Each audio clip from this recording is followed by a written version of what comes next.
আসসালামু আলাইকুম এভরিওয়ান, আমি শাবানা। তোমরা সবাই কেমন আছো? আশা করছি ভালো আছো, আর আমিও খুব ভালো আছি। সকলের ঈদের শপিং কমপ্লিট? আমার তো শপিং আজ থেকেই সবে শুরু।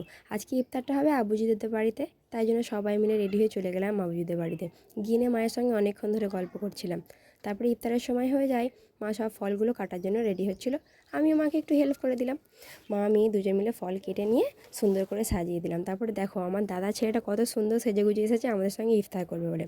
তারপরে আজান হয়ে গেল। আলহামদুলিল্লাহ আজকে ইফতারটা আমাদের খুব ভালোভাবে কেটে গেল। আমার মেয়ে আর মা দুজন মিলে বসে বসে খেলা করছে, আর আমি সেটাকেই দেখছিলাম। এবারে যেতে হবে হাজব্যান্ডের জন্য একটা শার্ট কিনতে। তার জন্য আমি, বোনরা, মা সবাই মিলে চলে যাচ্ছি শার্টের দোকানে। অনেকক্ষণ ধরে শার্টগুলো দেখা হচ্ছিল, ঠিকঠাক ভালো লাগছিল না। তারপরে একটা শার্ট আমার চোখে পড়লো, খুব ভালো লাগলো, আর আমার হাজব্যান্ডকে পরলেও খুব মানাবে। ওই শার্টটাকে নিয়ে চলে এলাম আমরা যেখানে চুড়িদারের পিস তৈরি করে দিয়ে সেই দোকানে। গিয়ে নিয়ে পিসগুলো দেখে তাকে নিয়ে আমরা সবাই মিলে চলে এলাম। এবারে আমি চলে যাবো শ্বশুরবাড়ি, মা এগিয়ে দিতে এসেছে। এইভাবে মিনি ব্লগটা শেষ করে দিলাম। সকলকে খোদা হাফেজ।